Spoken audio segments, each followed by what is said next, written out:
Hey, so I am back as promised, and we are going to do the deposition transcript of Josh Greenstein, the Sony executive. Before I start, though, it is the settlement talks in the court today. So Wayfarer are going to go up against Blake Lively for that. Obviously, keeping my fingers crossed and sending lots of love and best wishes to the Wayfarer parties, hoping it all goes well. I sincerely hope that if they do settle, that it is going to include a public apology and retraction at minimum from Blake Lively. I think unless she's prepared to restore the good name of Wayfarer, I would hope that they wouldn't accept anything less than that, even if they walk away without any monetary settlement. I can't see Blake Lively giving into that. That's why a big part of me thinks that this isn't going to settle. Most cases do settle, but literally these guys need that reputation restored again and their good name put back in order. And that is only going to come if Blake Lively retracts her allegations, concedes that she lied, and publicly apologizes. I don't see any of those things happening. Okay. Josh Greenstein. He's been quite a character in all of this as well, so I'm quite interested. There's a lot of pages here. Obviously, they're not all, the actual deposition itself, and we'll be bouncing around a bit because these are like an amalgamation of excerpts of certain parts of the deposition. So, but we'll see where we get up to with this. Okay. Yeah, so straight in, we're starting on page 15. I don't know who is questioning. I'm just going to see if I can find that bit, actually. Meryl Gabensky. So Lively side of questioning first. We will find out who is representing Wayfarer when we get to the objection part. Okay, so Gabensky asks, and what is your role? Greenstone. I'm co-chairman of Paramount Pictures and vice chairman of Studio Platforms. And when did you start at Paramount? I think around 6-7 weeks ago. Okay. And before, where were you working before you were at Paramount? Sony. And how long were you at Sony? Around 10 years. What roles did you hold during those 10 years? I believe I was president of worldwide marketing and distribution when I first got there for 4 or 5 years. And then in the last 5 years, I was president of Motion Picture Group. And were you president of the Motion Picture Group during the 2022 to 2025 timeframe? Yes. Can you explain what your duties were as president of Sony Motion Picture Group? Oversee all aspects of the studio, working for the chairman, who was my boss, and oversaw the whole, everything. But we're continuing. But it included on the label's front all development and production, deal analysis, business affairs, all that stuff, and then marketing and distribution reported up to me as well. So you mentioned the chairman. Is that Tom Rothman? Yes. And marketing and distribution reported up to you. Is that right? Yep. Yes. Okay. Yes. And did there come a time when Sony became involved with the film It Ends With Us? Yes. And what role, if any, did you fill with respect to the film It Ends With Us? My normal role as president of Motion Picture Group, same as I did with, many films. Did you have a role in casting the film? No. Did you have a role in the filming of the film? And it cuts off and we go to page 23.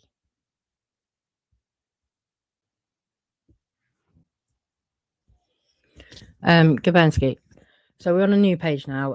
Let me ask that question again. Can you please describe why you described Miss Lively as an incredible partner to Sony during the filming of It Ends With Us? Her work ethic and her drive.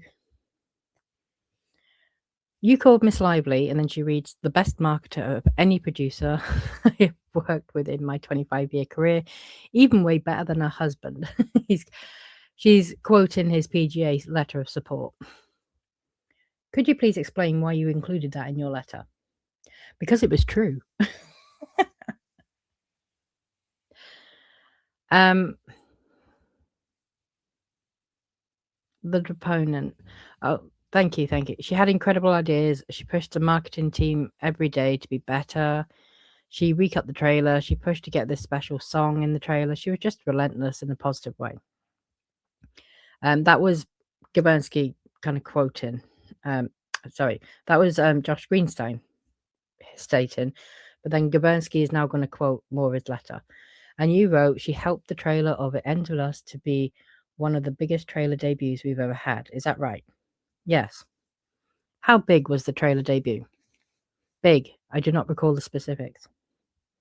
Okay, we'll get into that. In the last paragraph, you say you could go on and on. What did you mean by that? I really don't really know. Did you mean that you would go on and on about beneficial attributes of Miss Lively, or just, I believe so. Oh, it's Carlgrad. Okay, Carlgrad is representing Wayfarer. He objects. Gabernsky, would you describe the film It Ends With Us as a success at the box office? Tremendous success. Did it exceed your own expectations? Wildly. What about Sony's expectations? Yes. Do you know how much on opening weekend the film It Ends With Us made? I believe $50-something million, optimistically. And more internationally? I believe so, yes. 80 million? Sounds right. I don't know if we opened all the... I don't think we were day and date globally, but that 80 global number sounds right. Earlier, you referred to Miss Lively being an incredible partner to the marketing team. What marketing team are you referring to? The Sony marketing team. Okay. Did Sony's marketing campaign on It Ends With Us work? Cultgrad objects. Yes. Gabernsky, in your opinion, would 50 to 80 million people watch the film in opening weekend if its marketing campaign was not successful? Objection. And then Floyd. Floyd was representing Josh Greenstein. He says, yeah, do you want to rephrase that? You said 50 to 80 million people. I think you're talking numbers, but Gabernsky, okay, if we can avoid speaking objections, I'm limited for time. Floyd, I'm trying to help, Miss Gabernsky. Oh, right, we're jumping to a different page. Question. What was Sony's role with respect to It Ends With Us? Greenstein says, sorry, repeat the question. What was Sony's role with respect to It Ends With Us? Oh, can I just, on the previous question, I don't know who Wayfarer was, but I might have heard that they were an equity investor on one of our films. I forget which one, but I think that's the extent of what I knew. But you didn't know anything about their reputation? No. Okay. What was Sony's role with respect to It Ends With Us? We co-financed it and distributed the film. And for those not in the movie business, what is distributing a film mean? It can mean many things, but in this case, it meant marketing and distributing the film globally, theatrically, and then running it through the pay deals at the company. So how would describe... Oh, God, these are really... Someone's missing out words. Doesn't make sense. So how would describe the division of responsibilities between Wayfarer and Sony with respect to the film? And I appreciate that sounded shit, but that's literally how it's typed. Carlgrad objects. Greenstein, I don't know. Gabernsky, do you understand that there was a contractual relationship between Sony and Wayfarer? Yes. And are you familiar with the contract between Sony and Wayfarer? No. Have you ever seen the contract between Sony and Wayfarer? No. Are you familiar with the terms within the contract between Sony and Wayfarer? The contract for the film? Yes. Not that I recall, no. Okay, let's mark Exhibit 2. I'm hoping you don't have to review this entire thing currently. Okay. For the record, I have marked as Exhibit 2 what has been previously marked as SVBL1. Mr. Greenstein, do you have any familiarity with the document in front of you? No. Do you understand what this is? Yes. What is this? This is a co-financing, co-production, distribution agreement between Sony and Wayfarer. Do you have any reason to believe that this is not an accurate copy of the contract between Wayfarer and Sony? Floyd objects, but says you can answer. Greenstein, I have no idea, but it looks official. And you see the Bates number on the bottom. Do you understand SPE refers to Sony Pictures Entertainment? Kalgrad objects. Gawensky, Sony, SPE. Greenstein, where is that? Gawensky, you see the Bates number on the bottom. SPE, Bates number on the bottom right, SPE. Yes. Do you understand that refers to Sony?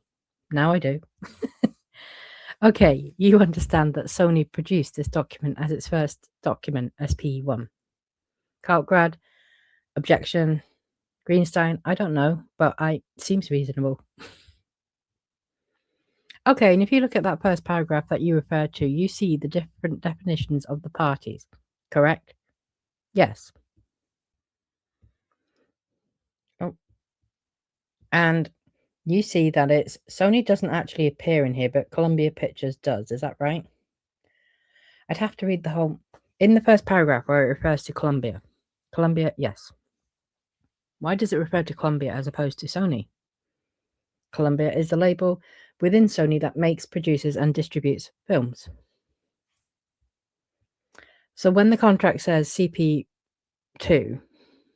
you would understand... I don't know if that's CP as in 2 is in Roman numerals or CPII. So when the contract says CP, I'm going to say 2, you would understand that to be referencing to Sony, yes? Okay. Is Miss Lively one of the parties to this agreement in the first paragraph? Kalgrad objects. No. Do you have any awareness of whether Miss Lively has her own separate contract with respect to It Ends With Us? Objection. Yes. On all movies there are, if there's an acting or producing or directing deal, there's agreements. Are you familiar with any of the specific terms of her contract? No. Do you have any awareness of whether Miss Lively was, for instance, allowed to request that any of her dailies that included scenes of intimacy be destroyed? Objection. Repeat the question. Do you have any awareness, for instance, that whether Miss Lively's contract allowed her to request that any dailies that included scenes of intimacy be destroyed? Objection. I might have heard that, but I don't recall specific. And you don't have personal knowledge of the terms? No.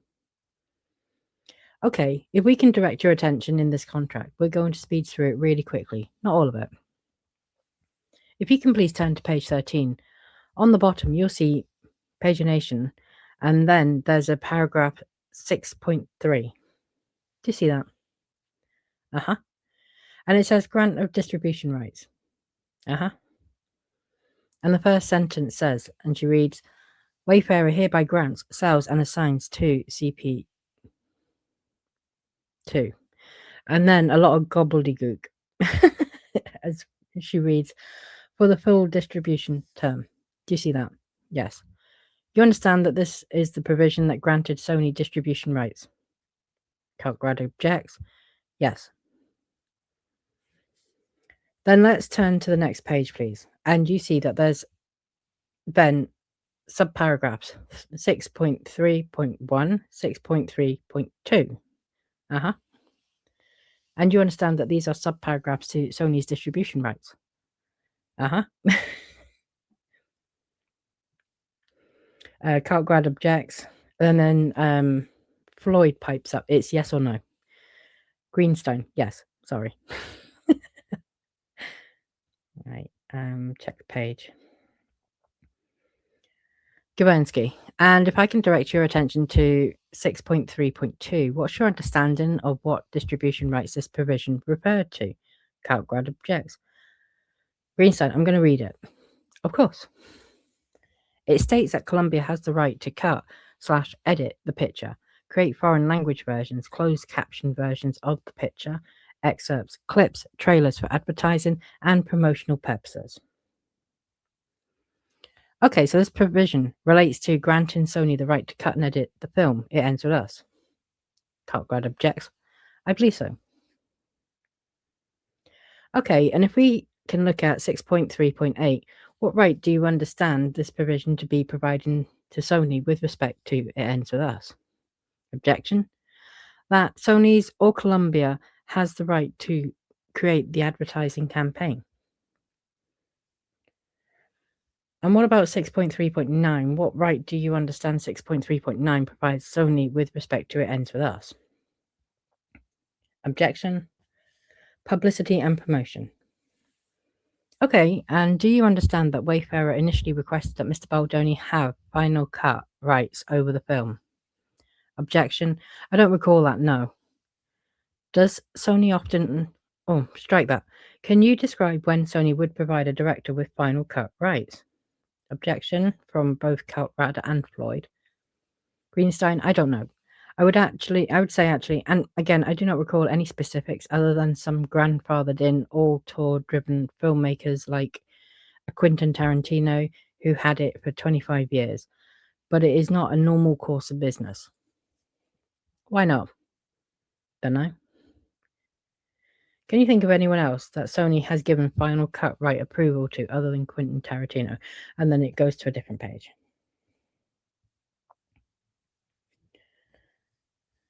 Okay. Gavensky was grab their friends, wear their florals, part of Sony's marketing campaign with respect to it ends with us. Cartgrad, objection. Greenstein, yes. Okay, right. So it was Sony who decided on the crap marketing. Can we all remember that, please?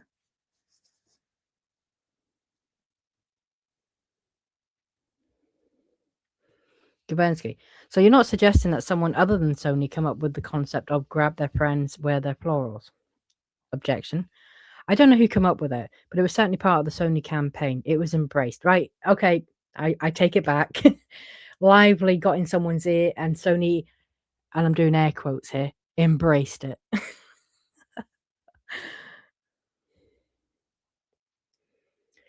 Do you have any recollection of individuals at Sony saying they wanted to create a campaign akin to wearing pink to go and see Barbie?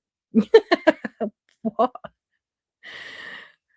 For a domestic violence movie?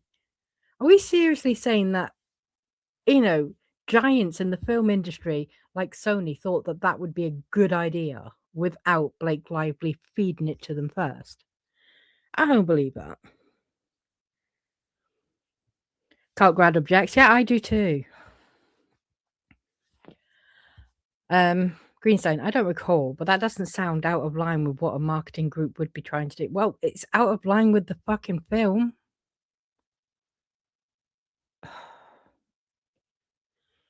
Gavensky, what was Sony's goal with the grab their friends, wear their florals aspect of the marketing campaign? Objection.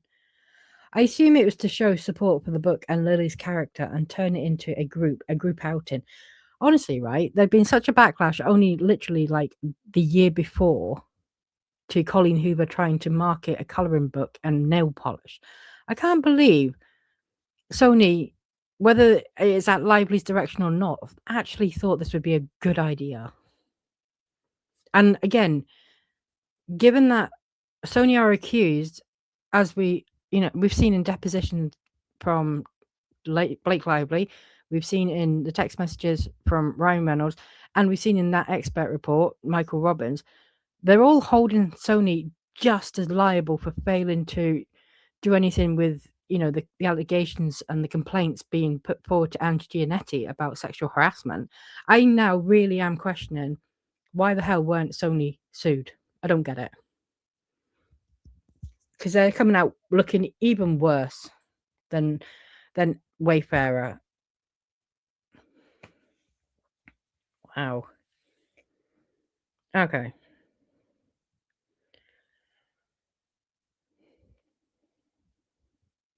Why did Sony want to turn the event into a group outing? Because how strong the movie played, and the more people that saw it, the better reactions you'd get in the world. If you can turn to the next, it's actually going to be the last page on this with Bates number 3312. It's all the way to the end. You see the headline that says Friends and Floral Screening plus Lily Bloom's pop-up shop experience. Do you see that? Yes. What is your understanding of what this paragraph describes? Objection. That we had a pop-up shop, a Lily's pop-up shop in Century City. Invited a bunch of influencers to come and take pictures and videos. And when you say we, who do you mean? Sony. Okay, are these the fun and sexy pop-up shops that Wayfarer had earlier recommended? Objection. I assume so. Do you see that in the middle it talks about, and then she reads, influencers to check out the space and partake in fun group activities such as ironing floral patches to their denim, receive temporary tattoos inspired by the film, sip on Betty Booze/Buzz, and enjoy a gift bag with film-inspired goodies and screen the film in advance of the release. Do you see that? Right, if it's got Betty Booze and Betty Buzz in there, how is this not lively driven? I refuse to believe it. Was this a part of Sony's marketing campaign? Yes. Okay. And why did Sony offer visitors the ability to sip on Betty Booze and Betty Buzz? Good question, actually. Objection. I don't know. Is it common for there to be sponsors on film events such as? Very much so. Can you explain that a little bit, please? Brands like to align themselves with film and sometimes to sponsor premieres or events so when that travels, their brand gets exposure. Do you have any idea of the origination of the idea for Betty Booze and Betty Buzz to be provided as a sponsor to the film? I don't believe they did sponsor. Sponsorship suggests that they paid money. I do not. Do you believe it was Sony's idea? Objection. I have no clue, but it wouldn't be out of the realm of possibility.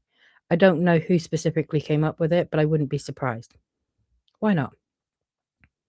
Because it's Sony's job to come up with inventive ways to market the films. We talked about earlier, actually strike that. Mr. Greenstein, can you put this aside? Okay. Do you know who Colleen Hoover is?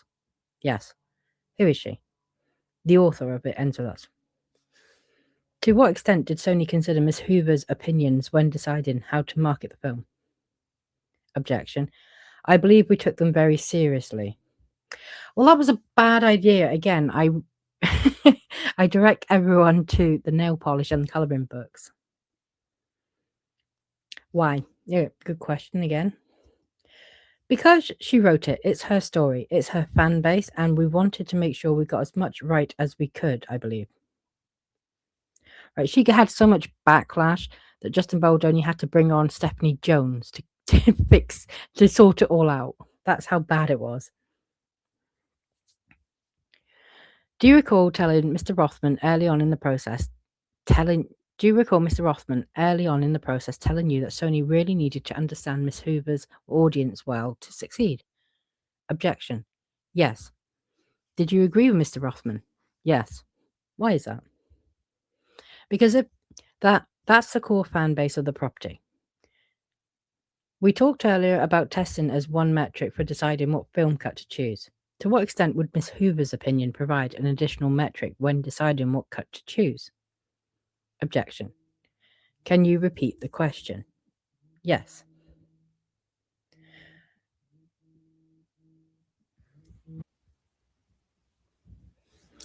We talked earlier about testing as one metric for deciding what film cut to choose. To what extent would Miss Hoover's opinion provide an additional metric for when deciding what cut to choose? Objection. In this case, it would carry a lot of weight. Yeah, we are continuing. Gabansky, can you explain that a little bit, please?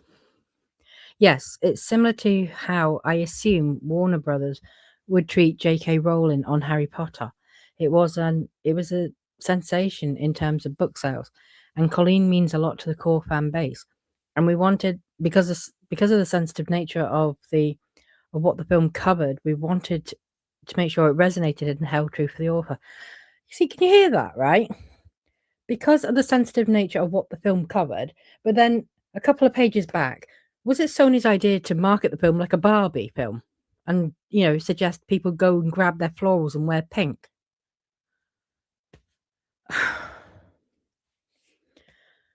It's like these people cannot understand or educate themselves as to what domestic violence looks like and feels like in reality.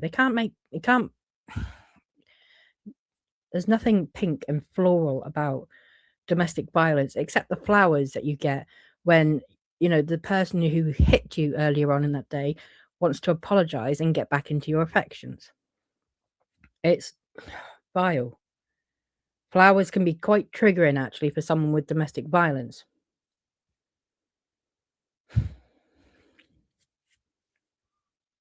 Okay. How would Sony go about understanding Miss Hoover's audience? Objection. Talking with Colleen, analysing the book sales, and analysing social media posts. And did Sony conduct any of its own research to better understand its potential audience? I'm sure we did. All right. Okay. I'm going to mark Exhibit 6. 66. Right. Yeah, we're continuing. And Exhibit 7. If you can just, I'm not going to spend a ton of time on these, but if you can just take a quick look and let me know what they are. Mr. Floyd, 6 and 7. Greenstein, this looks like, and then Gabernstein cuts them off. When you say this, you're referring to Exhibit 6. Exhibit 6. It looks like a marketing focus group recap from Phoenix, Arizona. Okay. And you can see in the opening email you received this, right? Yes. Okay. And then what's Exhibit 7? Actually, let's start with Exhibit 6. The email is from Shannon Kirk. Who is Shannon Kirk? He says, Shannon Kirk, I don't know. Sorry, it's not. I don't mean to test you. Her signature line says she's head of global creative strategy and research. Does that have any meaning to you? Yes. So what does she do? She works in the research and strategy department. Okay. And what are focus groups? Focus groups are when you get a group of people together and ask them questions about either what they have prior knowledge of in terms of an IP or some kind of book. And sometimes you show them materials and you get their opinions, and it's supposed to help inform what the audience wants to see. Does Sony do focus groups? Yes. How often does Sony do focus groups when it's working on a film project? Usually every film. Okay. Or most films. And why does Sony do focus groups? Because it helps us understand what the audience wants. And if I can direct your attention to the page with the Bates number 6376, I think you're on it. Starts with past read. This is a strategic marketing report. Are you familiar with this report? No, but I get many of these, or I used to get many of these. And what is your understanding of what the purpose of this deck is?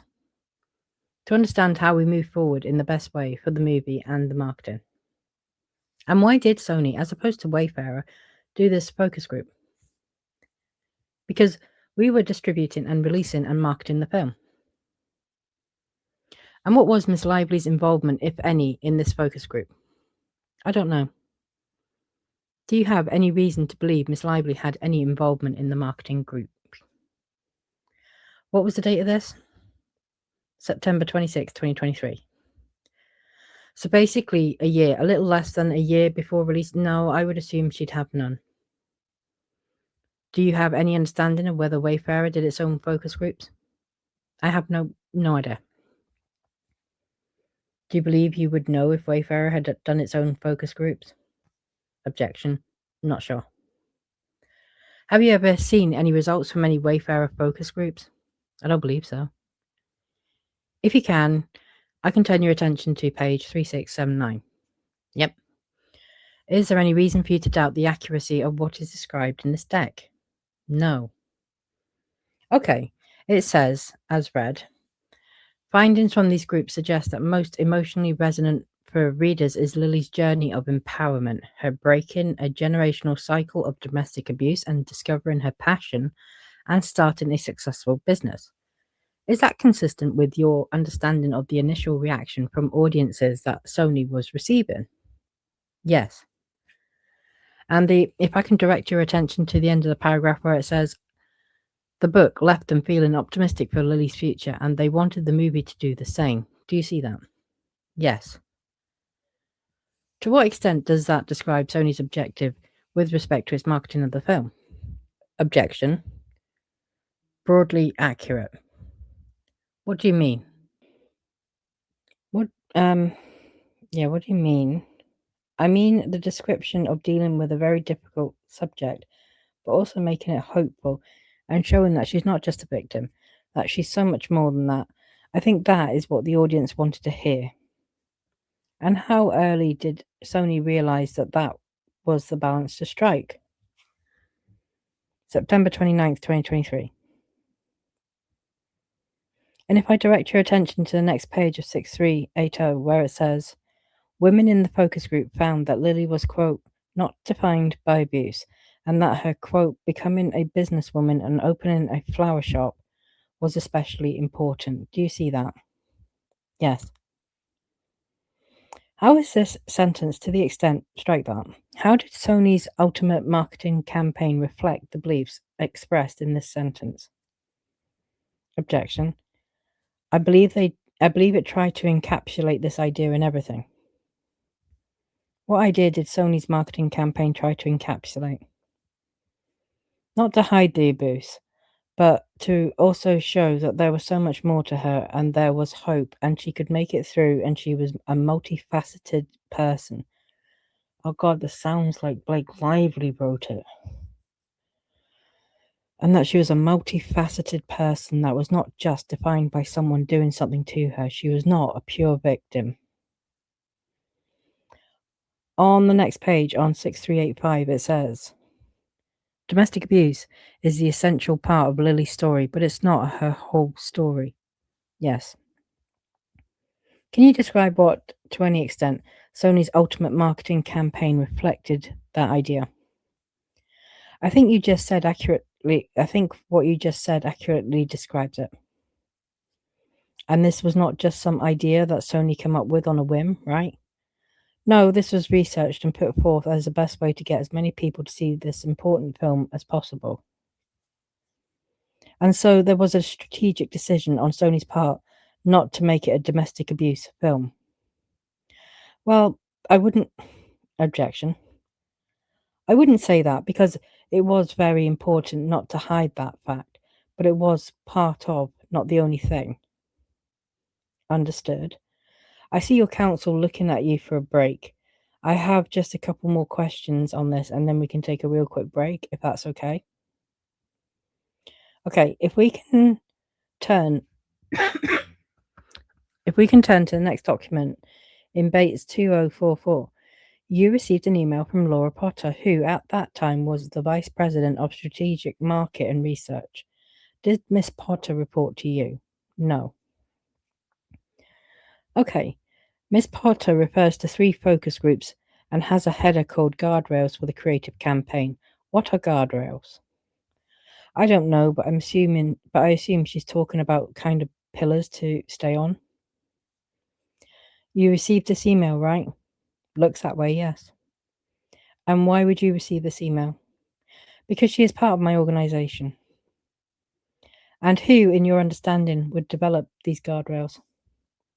The research and strategy team. Sony's research and strategy team? Yes.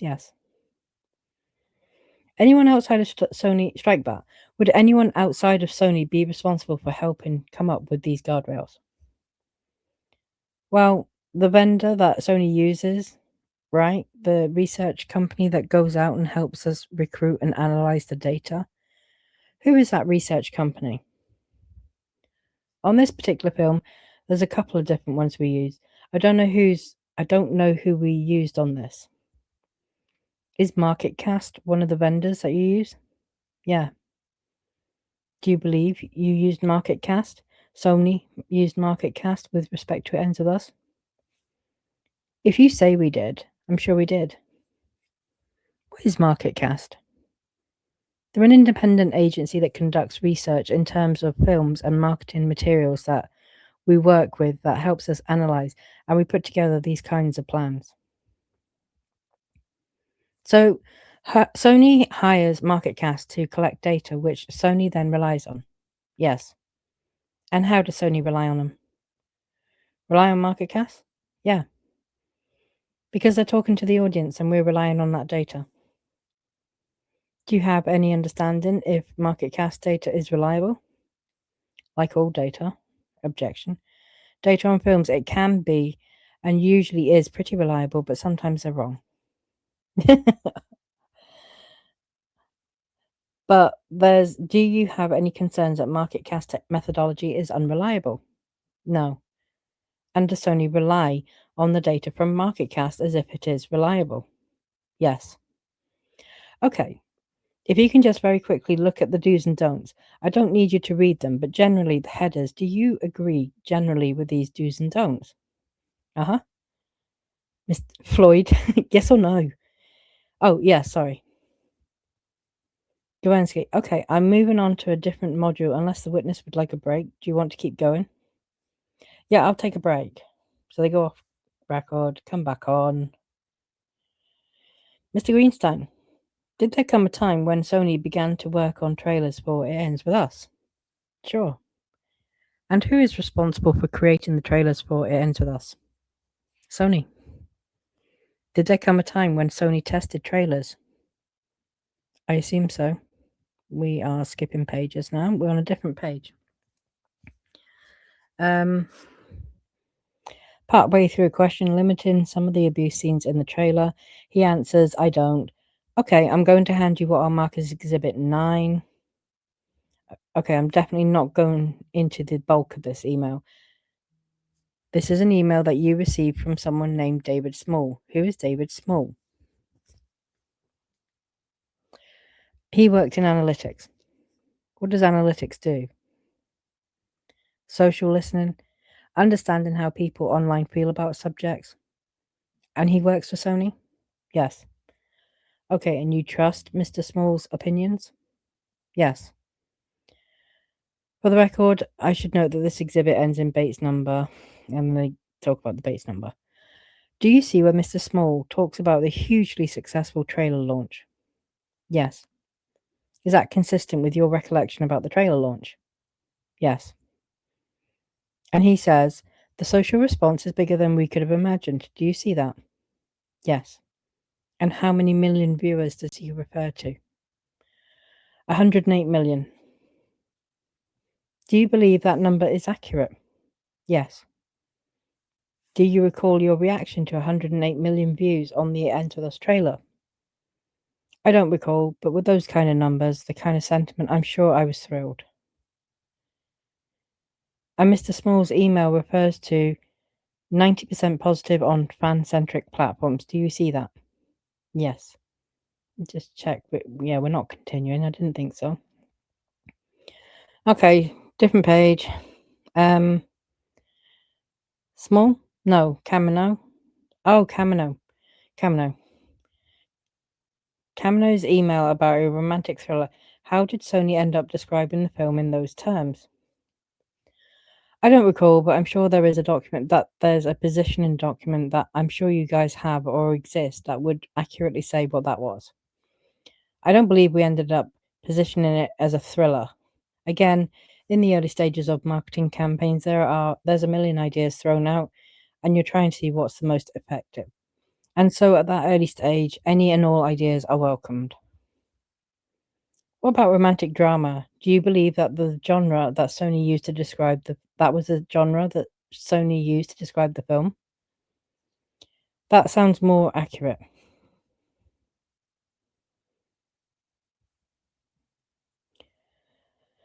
To what extent are you aware that Sony marketing explicitly decided not to label It Ends With Us a domestic abuse film? I think that was from the very beginning. Okay, I will going to hand you what I'll mark as Exhibit 10. Do you see this email? Yes. Or, I'm sorry, not an email. Do you see this text exchange between you and Miss Lively? Is that right? Yes. Is this a true and accurate copy of a text exchange between you and Miss Lively dated March 4th, 2024? Yes. Okay. And if I can direct your attention to where Miss Lively wrote that Justin just texted her to invite her into the edit starting next week, March 11th. Do you see that? Yes. Did you understand Justin to mean Mr. Baldoni? Yes. Now on a different page. Okay. As 12. Right, so she's another exhibit 12. She's marking an exhibit as exhibit 12. Okay. The title of the email ends with us 3.28 screen in Denver. Do you see that? Uh-huh. Does this refresh your recollection about when Mr. Baldoni's first official test of his cut was screened? Yeah. Yes. Okay, so when did that first official test occur? Sometime in that week, the March 29th week. Okay, it says 3/28 screening in the title, right? Yeah. So March 28th, 2024. Yep, there it is. Yep. Okay. And where did the March 28th screening of Mr. Baldoni's cut occur? It looks like it was Denver.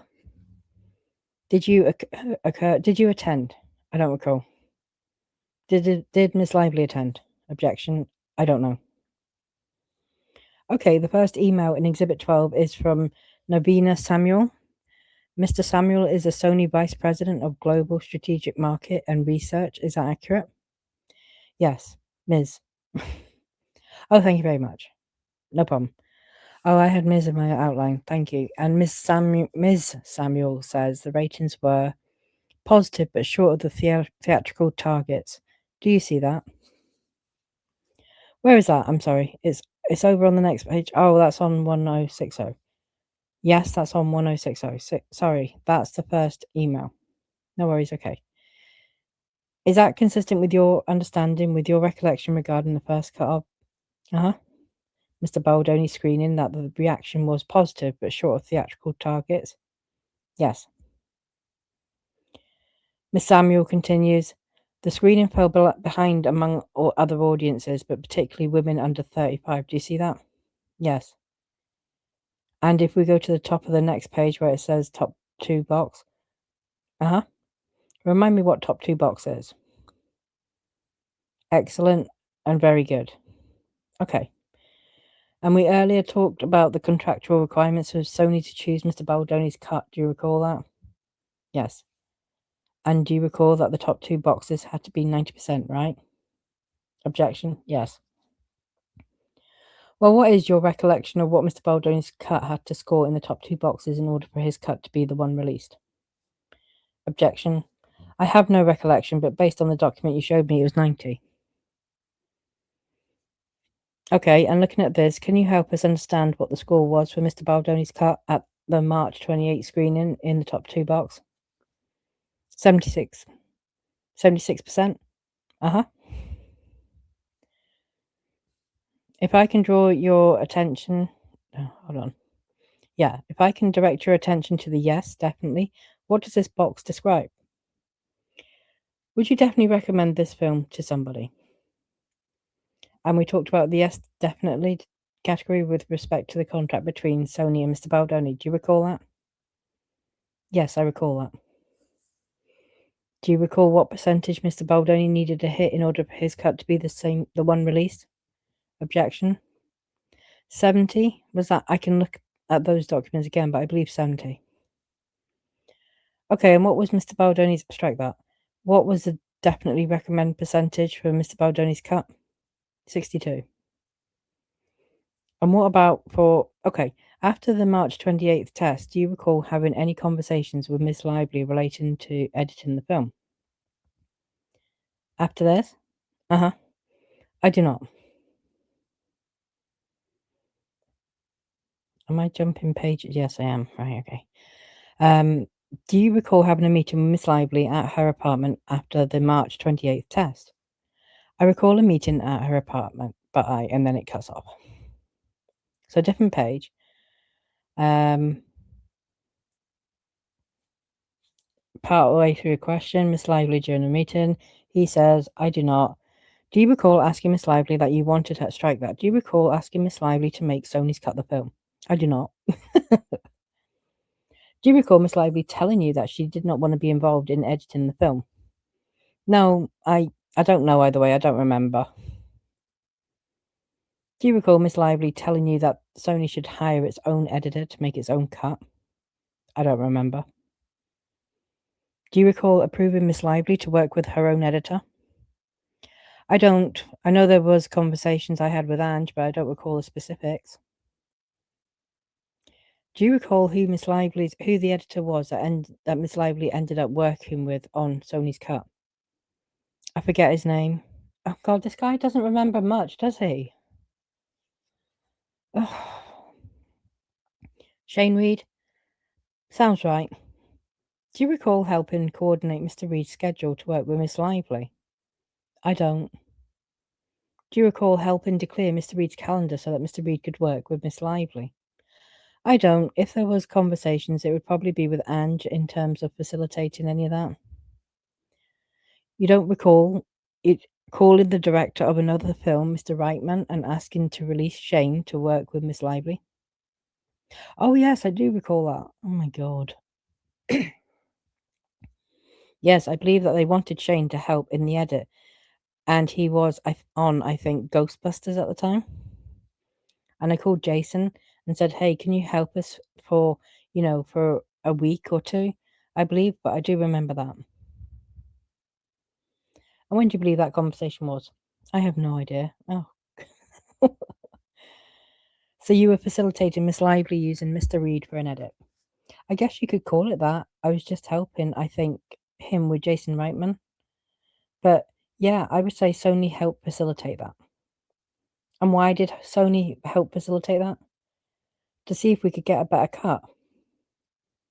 Did Miss Lively ever express any other motivation other than hoping to get a better cut? No, she was clear she wanted to do a cut to make the movie great.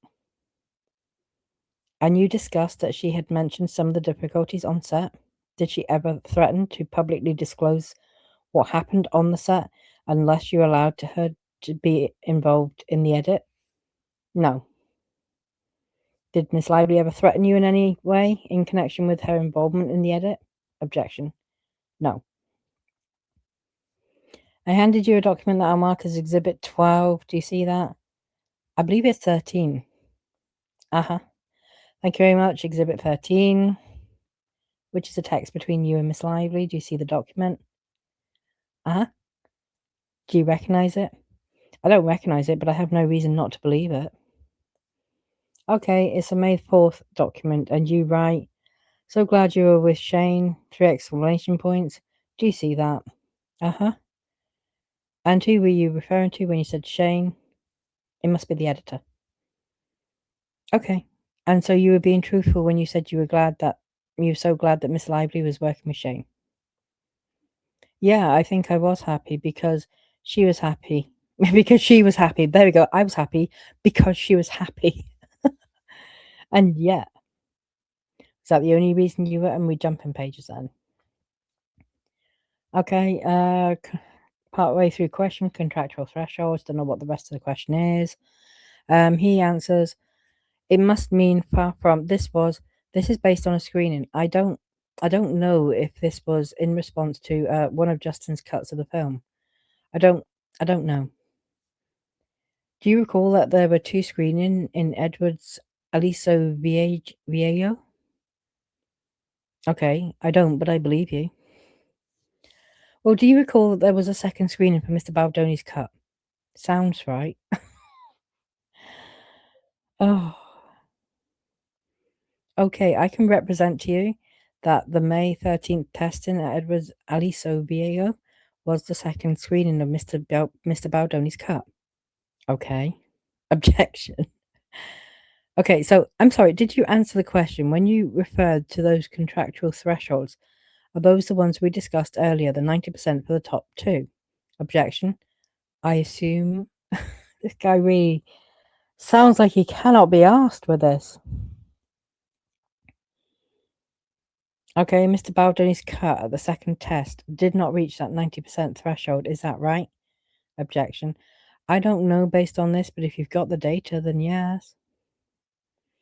So when you wrote 86% top 2, what did you mean? That's a top 2. That's definite and excellent. I mean, that's a very good and excellent. Okay, and so is this your understanding of the result from the May 13th testing? It must have been, yeah. Okay, and what about def recommend? What did you mean there? That's definitely recommend. And what did you understand that the definite recommend score was at the second screening? It looks like 66. Okay. And you wrote, the ending is most likely doing the heavy lifting and improving scenes. She's left and then it cuts off and we go to a different page. Okay. And to what extent was your shocker in reaction to Miss Lively saying that Mr. Baldoni had resisted the Atlas scene at the end? Oh, I don't think it was directed towards that. I think it was directed at, of course, that's what the audience wanted from what I recall. And Miss Lively continued to work on Sony's cut after May 13th testing, right? Yes. Did Sony continue to support her use of an editor? I believe so, yes. And do you recall the first time that the Sony cut was screened? I do not. Okay, I'm going to hand you what I'll mark as Exhibit 15. Thanks. And this is an email from Mr. Pan to you about the results of a May 18th screening. Do you see that? Yep. What is this document? Looks like a document about how the movie tested versus the previous cuts. Okay, and who is Jack Pan? He runs research for Sony. Okay, and he writes, tonight's scores. Tonight, presumably referring to, well, let's see. Email is at 4:24 a.m. So tonight's scores could refer to May 18th, right? Uh-huh. Okay. Hi, Josh. Tonight's scores attached with comparisons to the 2 previous screenings. Do you see that? Uh-huh. Okay, and let's just look at the first. I see you rushed to the second page, but can we... No, I'm just trying to jog my memory, sorry. No, that's fine. Can we look under pros? The first bullet that says, this cut pushes the emotional grounds to greater extents. Specifically, the romance is steamier and the abuse is heavier. And the emotional arc is more varied and intense. Do you see that? Uh-huh. Please make sure you're saying yes. Yes, sorry, I'm really sorry. I keep reminding you. We have to keep reminding each other. Yeah? Yes. Okay, so help me understand. In all these various cuts, is part of the purpose experimentation? Yes. And why is that? Because it's a creative process and you're trying things out. There's a million different variables and the ways you can do it. And you're just trying to get to the best mix of all of these variables. Okay, let's go to the attachment. Do you see that? Actually, let's go to the next page. Do you see that? Yes. Okay, let's just orient ourselves.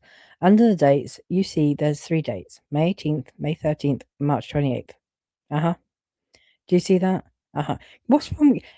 He said yes for like two times, and then he's back to uh-huh.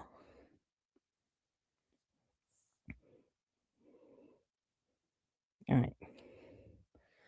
Okay. So we established earlier that March 28th was the first test of Mr. Baldoni's cut in Denver. Okay. Can you see that here? Right? Denver, Colorado. Uh-huh. God, this guy's got more uh-huhs than Elvis. Is that consistent with your understanding that March 28th reflects the first test of Mr. Baldoni's cut? Uh-huh. Okay, and then May 13th, 2024, do you see Aliso Viejo? Oh, yeah. Oh, please say yes or no. Yes, sorry. Okay, in response to May 13th, sorry. When we look at May 13th, 2024, Aliso Viejo, California, we talked about that as the second test of Mr. Baldoni's cut.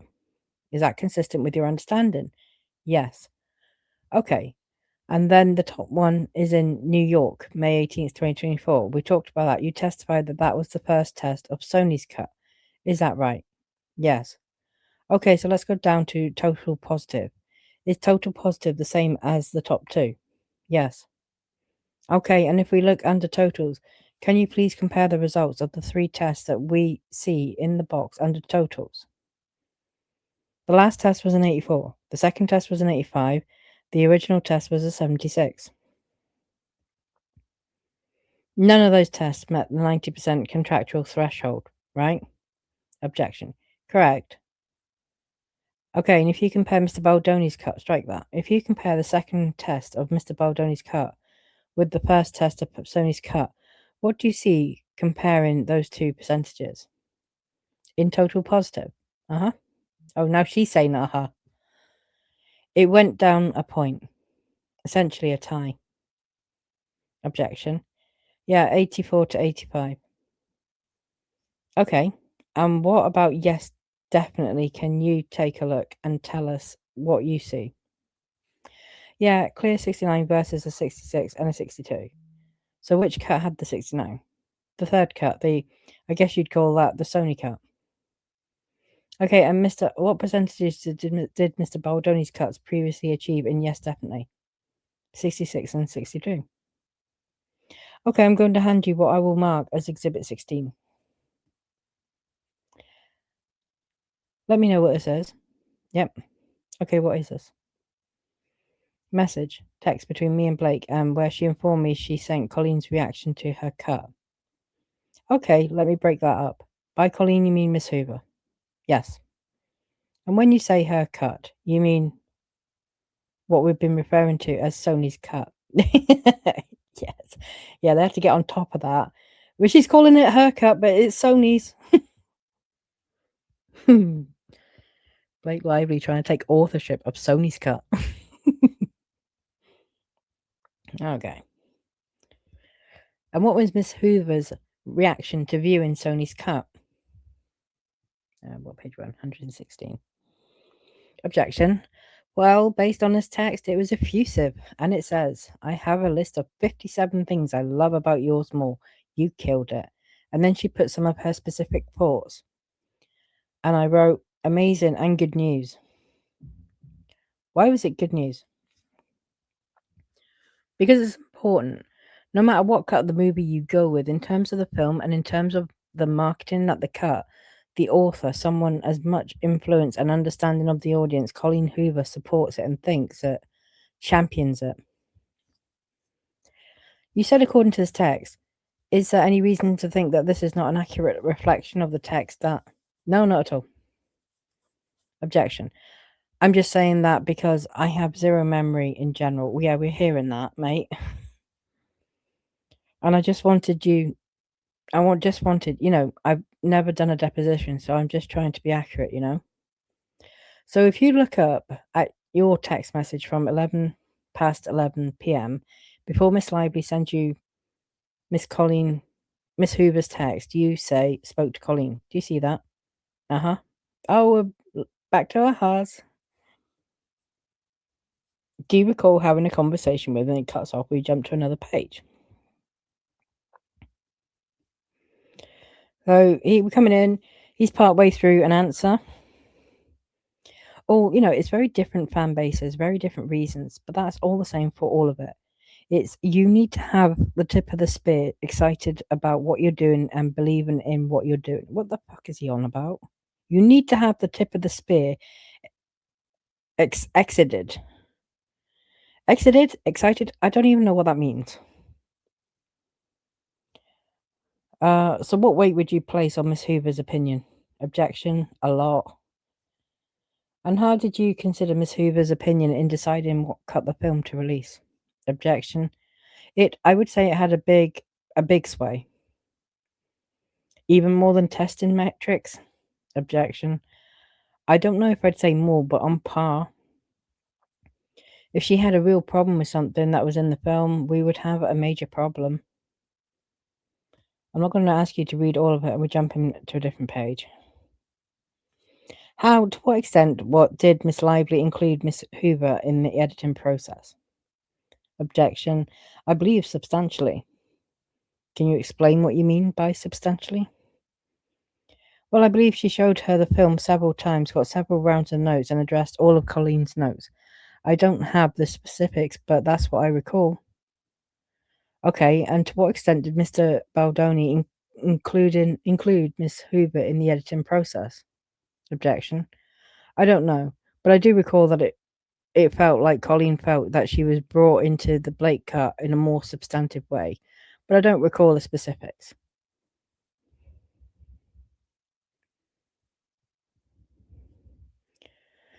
And do you recall hearing that from Miss Hoover herself? Yes. Do you know one way or the other whether it cuts to a different page? So now they're showing up a Ryan Reynolds text. Let's have a look. Mr. Greenstein, I'm handing you Exhibit 19, which is, oh no, she then says, what is this document? This looks like a text from Ryan congratulating me on Sony's Garfield opening. Those are texts you received from Mr. Reynolds? Yes. And that's Miss Lively's husband, right? Yes. And if you go to the second paragraph, Mr. Reynolds writes, more importantly, Josh, I can't thank you enough for your level of integrity and leadership with the It Ends With Us drama. You're not only backstopping a vastly better version of the film, but you're making fans and allies left, right, and center. And you respond, and he writes other things, and then you write, I really appreciate your kind words. I'm so impressed with how Blake has handled the situation. What did you mean when you wrote, I'm so impressed with how Blake has handled the situation? I believe I meant how impressed I was with what she was doing in terms of the movie and the marketing campaign under these circumstances. And what impressed you about how Blake was handling the marketing campaign under these circumstances? Well, at the time, I'm just going to read my response. It was about, oh, thanks, thank you. Yeah, I believe it was about how creative she was, about how she wouldn't settle for anything but greatness in the film and in the marketing campaign. Interesting. She wouldn't settle for anything but what she wanted. And then you say that her North Star is the movie. Yes. What did you mean by that? Well, it's kind of something I always said whenever I worked in places where it was like, even though I was employed by a studio, like I always felt like I never worked for the studio. I never worked for the filmmakers. I worked for the movie, and that's the only thing that mattered. The best version and the biggest audience to come see a movie. And I believe that's how I felt she was in regards to this process. All she cared about was greatness. You say, I tell my wife and daughters all the time, you need to advocate for yourself, especially in this world as a woman. I'm wondering why you included that sentence. Well, because I've been on so many movies where, similar disagreements have happened between star and director or studio, and star or studio and director. There's all kind, or producers or financiers. And it's quite common for, in my experience, male stars to have real opinions and use their weight to say, this is what it's got to be. And I just didn't think that there should be a double standard. Did you think that there was a double standard? Well, I think that the pushback, I think I was responding to from what was going on. I'm not sure I felt there was a double standard. I was just saying I liked the fact that Blake was really speaking up for herself and trying to do what was best for the movie. Did you think that Miss Lively was acting as a terrorist? Yes, I did. Oh, sorry, she wasn't asking me. Did you ever tell anyone that Miss Lively was acting as a terrorist? I don't believe so, no. Your next sentence, you say, it says no. I'm assuming you meant to say not for not only instead of no only. Is that right? Probably. Not only does Blake do that for herself, but she is a creative force and a total badass. Do you see that? Yes. Why did you include that line? Because I was incredibly impressed that, especially seeing everything she was doing in terms of the cut of the film and the marketing of the film, that her creativity, she took an okay campaign and elevated it. And that whole Lily's Flower Shop special shoot with her and the cast was all kind of her design, right? It really helped the movie. Her pushing us to go to screen the movie in full at Colleen's book event thing and having courage to do that, and where we wanted to just show a little snippet of the movie. And that's what I remember. And I was really, really impressed. Hold on a minute, she steamrolled them over that. They said no, and she said, I'm doing it anyway. Why is he dressing this up as a good thing?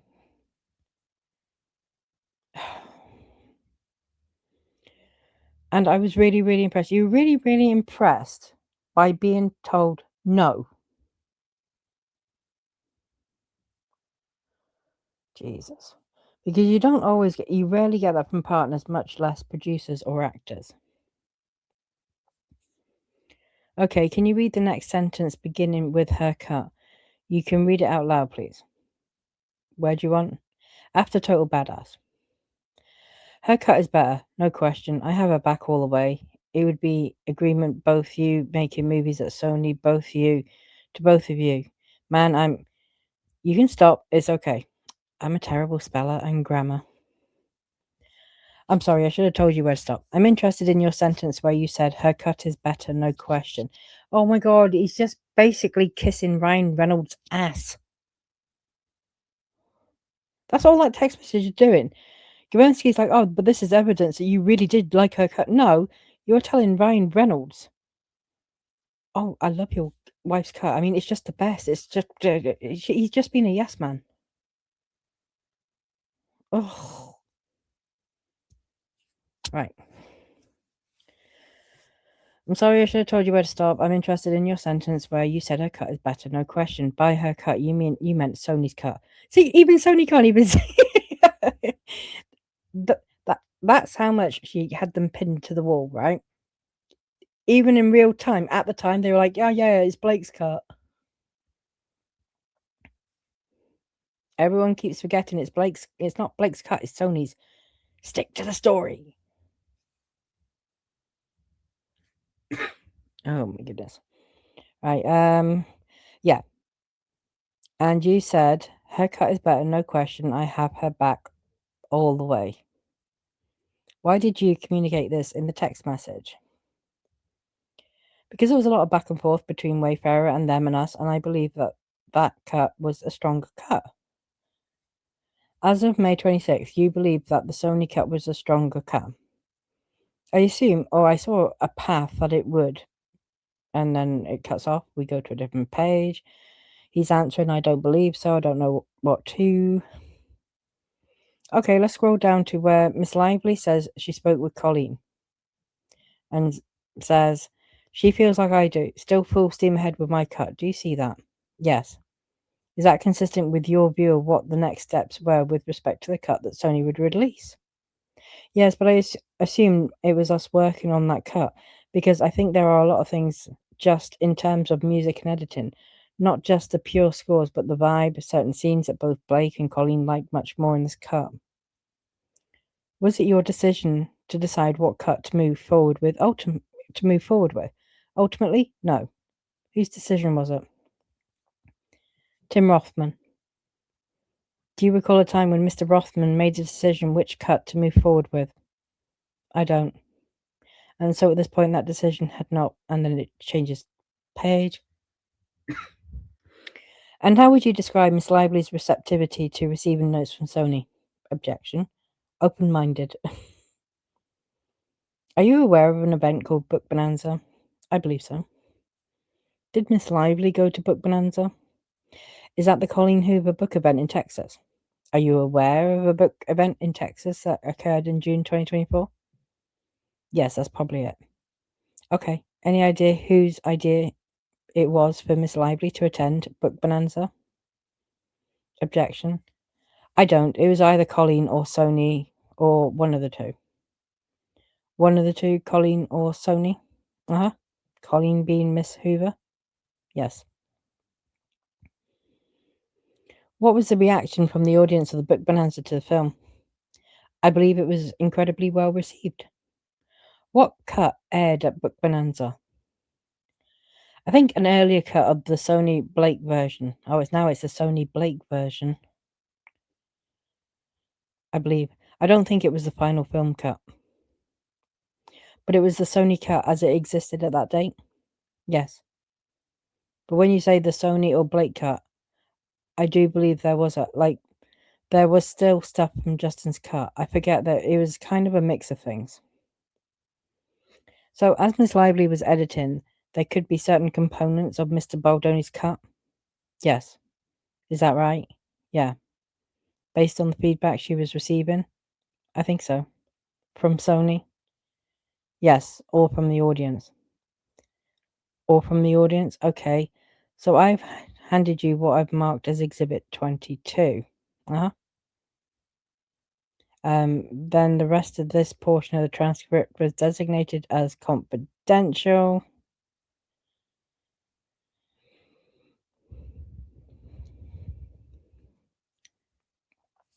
Okay. Do you recall receiving this email? Uh-huh, yes. Yeah, what is this email? A reaction to Book Bonanza. What was the reaction?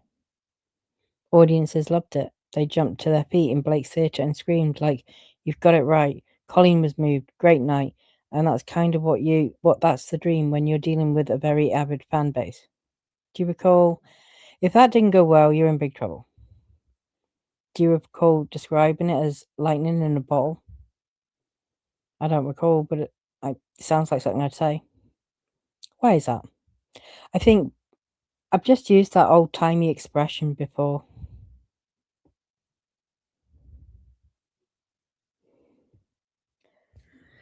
Amanda knew what's marked as Exhibit 23.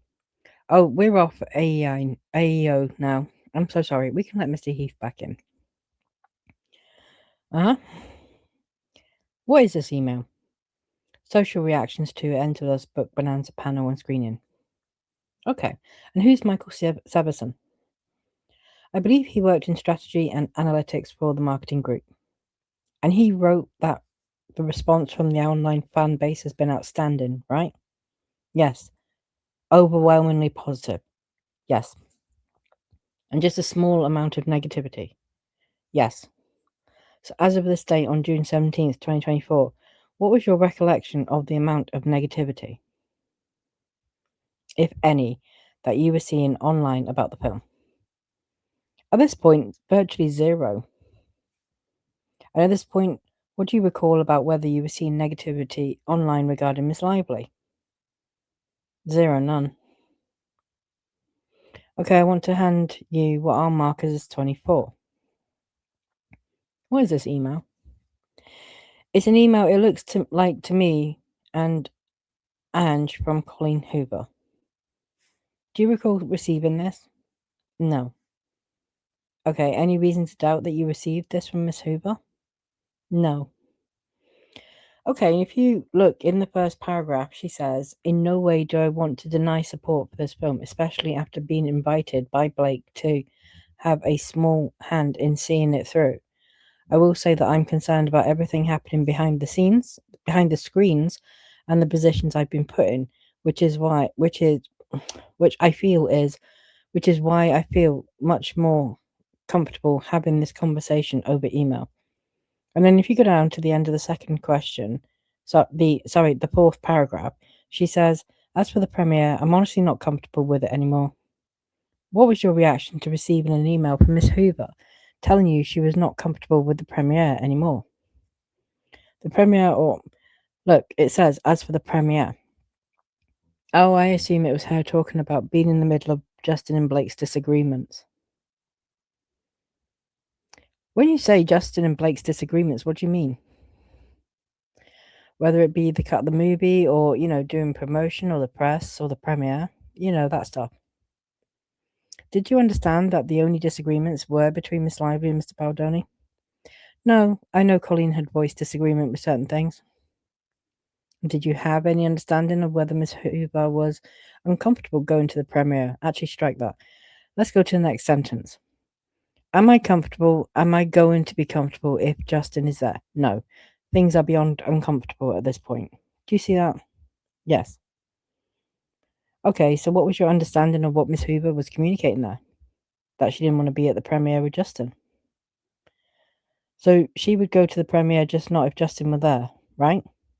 Objection. I don't know that she wouldn't go, but her email said she'd be uncomfortable. Did you have any idea why Miss Hoover would be uncomfortable? I just assumed with whatever stuff that was going on between all of them that, I wasn't on those calls or conversations, so you wouldn't have any understanding of why Miss Hoover would be uncomfortable being around Mr. Baldoni.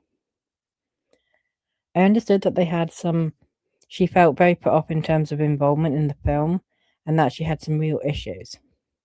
So I didn't really talk to her that much about those specifically. I didn't have that much communication with her. She writes, can I promise I'll go if he, meaning Mr. Baldoni and his team, are all there? I can't promise that. I go back and forth every day between continuing to show up for this movie or going into hiding because it's all causing me anxiety and bringing attention that I'm not prepared for or used to. Do you see that? Uh-huh. Did you have any idea about the anxiety that Miss Hoover was experiencing in connection with It Ends With Us? Yeah, I don't know if that at that point they started to be very close to open. A lot of online chatter about the campaign and how it wasn't reflective enough of the book or the abuse, or which kind of, I think, made her uncomfortable. Did you have any understanding of why that was directed towards Mr. Baldoni and his team as opposed to Miss Lively? I assume she had issues with them, with Mr. Baldoni and his team. And Miss Hoover says, in a perfect world, we'd all set it aside and everyone could smile for the cameras, but feelings have been hurt and boundaries have been crossed. Do you have any understanding of what Miss Hoover meant when she wrote boundaries have been crossed? I can only assume that she felt that in her interactions, some boundaries have been crossed. I can't really expand on that. Do you have any understanding of why Miss Hoover didn't want to be smiling for the cameras with Mr. Baldoni? She obviously had issue with him. Only a few weeks before, she did an interview arm in arm with him. In fact, I am going to quickly look at this. But this was in, I'm just going back to the date, sorry, bear with.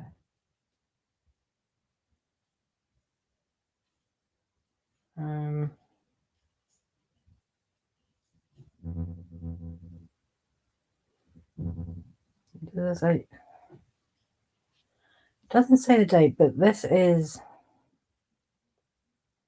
I think this is in June, so yeah, this has got to be in June, right? And we just stopped to this place, right? Do you have any understanding why Miss Hoover didn't want to be smiling for the cameras with Mr. Baldoni? Okay, let's go and have a look at that.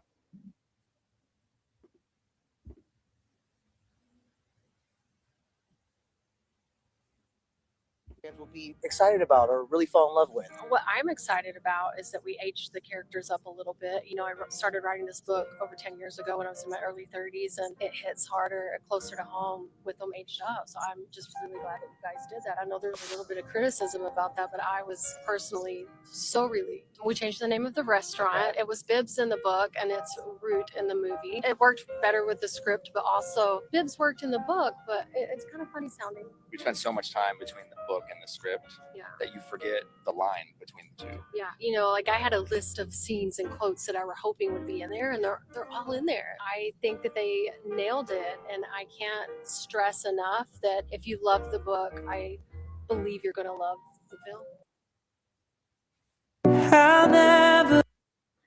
So I'm gonna look. This is literally weeks, just a couple of weeks before she sent an email where suddenly, no, I can't be around Justin. I'm just too uncomfortable. Like, we are way past this. Any sexual harassment case, any incidents of sexual harassment. We are over a year past all of that now, right? We are trying to just edit the film. She was fine with Justin during all those allegations. She's fine with him here on the 16th of May, 2024. And then in June, she's banging off an email to Sony saying, I can't be at the premiere with him. I can't smile with him, for the cameras. She's literally linking arms here with him. What they're all saying does not make sense. Oh, it's just, it just gets so frustrating, all the inconsistencies. It does not make sense. I felt that was kind of an important moment to go, hold on a minute. That doesn't make sense because look at this. Okay.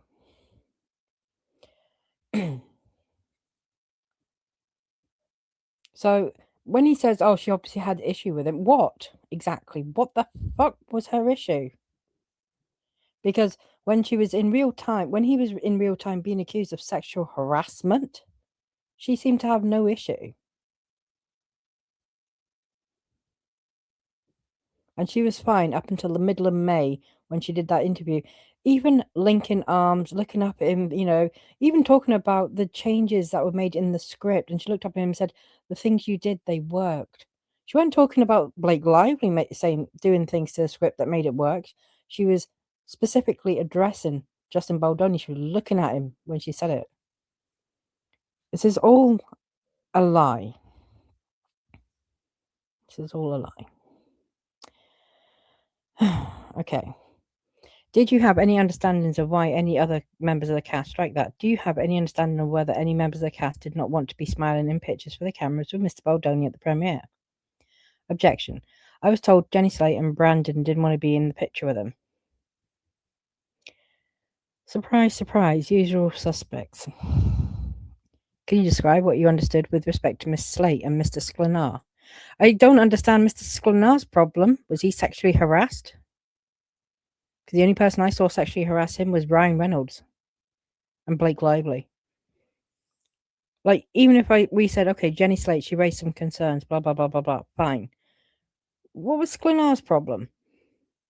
What happened to him? The only thing that happened to him is Blake Lively, like the rest of them, dripped poison in their ear. Like she's done before to Penn Badgley, a friend of Justin Baldoni. With respect, sorry, strike that. Can you please describe what you understood? Any hesitations with respect to Miss from, oh my gosh, why can't I get this question out? Strike. I know, tell me about it. Tell me about what you were told about Miss Slate and Mr. Sklenar attending the premiere. I believe someone in my publicity team said they weren't comfortable going if Justin and the Wayfarer team were there. And that's kind of the broad strokes of what I remember. Did you ask why? Yeah, and it was stuff that happened on set, and I didn't know the specifics. At that point, I think I was just trying to get the movie launched without having some kind of publicity problem around it. So at that point, Miss Lively still had not told you any details about what had occurred on set. No. I think she said at one point, I'm specifically will not tell you details. And she said specifically would not tell you details. Yeah. And I think it was as much for me as it was for her that she didn't want to involve me in that specificity. Did Miss Lively ever tell you that she would not promote the movie at all if you did not release the Sony cut? She said she'd be uncomfortable promoting the movie. I don't recall her ever threatening not to, absolutely not, but I think I was definitely worried about that possibility. And again, very common occurrence in our business. If an artist isn't comfortable with what's on screen, they have the right not to promote. Can you discuss a little bit about that? The right not to promote if you're not comfortable with what's on the screen? I mean, if, there are some contracts that have contractual language where stars give 2 weeks promotion, right? But if someone doesn't, most of the time there's not that provision. But if someone doesn't want to promote something, it would be really impossible to make them. You wouldn't want to do that, and for many reasons. One, you can't force someone to do what they don't want to do, and two, if they're not excited about it, that's going to come across in the promotion of the film. So it's common for stars to want to embrace a film before they agree to promote it. Objection. I would say it helps a great reaction to the I would say it helps a great. Are we going to a different page? Oh yeah. The reaction to it ends with. He answers campaign strong, very strong. And as of January 16th, 2024, how would you describe? I would say, let me finish. How would you describe the reaction to Miss Lively in particular? Objection. Well, I think he said that was Floyd. I think he said, and then Gabersky says, "Let me ask that question again." As of July 16th, 2024, Garofalo jumps in. "I'm sorry, I heard whispering. Is there an objection on the record?" Gabersky, "They were telling us that I got the wrong date." Garofalo, "Thank you." So as of July 16th, 2024, how would you describe the response that you were seeing with respect to Miss Lively? Well, it says in thematic insights and then you read something, but it cuts off. We go to a different page. He's asked, "I guess everyone indirectly reports to you." Floyd, did. Greenstein, did. Gabansky, did. Lots of dids. You see the first sentence, he says, and it reads, "Spoke to Wayfarer this morning." Yes. Do you have an understanding of who at Wayfarer Mr. Whitmore may have spoken with? No. Okay, he says in the second paragraph, Mr. Whitmore writes, "We were very clear. We don't want to create post nomore.org or domestic violence related content." Oh. Did you have any understanding of who the "we" is that Mr. Whitmore referred to in the sentence? Sony. Why didn't they want to post domestic violence related content? Okay, so Mr. Whitmore explained that Sony was very clear that Sony did not want to create or post nomore.org or domestic violence related content. He goes on that it's virtue signaling, could feel self-serving, and also easily not hit right coming from two men. Do you see that? Yes. It's virtue signaling. Now I've heard every excuse under the sun. To what extent does Mr. Whitmore's description of why Sony did not want to create this type of content consistent with your own views? Yes, the only thing I would say is it's missing from your question is that also everything we learned in the research said making it too focused on domestic violence would hurt the opening weekend of the film. We always believed that we would support those organizations post-release, and that was the most important thing, was to get as many eyeballs seeing a movie about domestic violence, and so much more was the North Star for us. So not necessarily speaking about domestic violence, but designing a campaign that gets people excited about seeing a film about domestic violence, or that includes domestic violence. That includes domestic violence. Again, not hiding, if you look at all the materials, not hiding the domestic violence, actually, not only would that be the wrong thing to do morally, but as you can see from, which I don't remember until your documents, the earlier research said that you must address that. That's what, people didn't want the run-of-the-mill romantic drama. It had some real subject matter and some hard-hitting stuff, but it can't be focused on only that. It wasn't a documentary on domestic abuse. The movie, no, it wasn't. Okay, we talked about I think we've oriented that the release was August 9th. Yeah. Are you aware of the press junkets that occurred in advance of the premiere on August 9th? I'm certain that there were such junkets, but I don't remember. And do junkets typically occur before a film is released? Yes. Okay, do you have any recollection of whether Mr. Baldoni participated in any press? We jump page.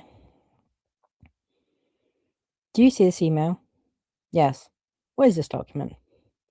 This document is Danny informing us of an interview that Justin did in Dallas where he was trying to talk about the scene where Ryle was raping Lily. And specifically, Ms. McGinn writes, I just alerted Josh about this, but Justin is basically alluding to raping Atlas out of Lily when talking to the Dallas Morning News.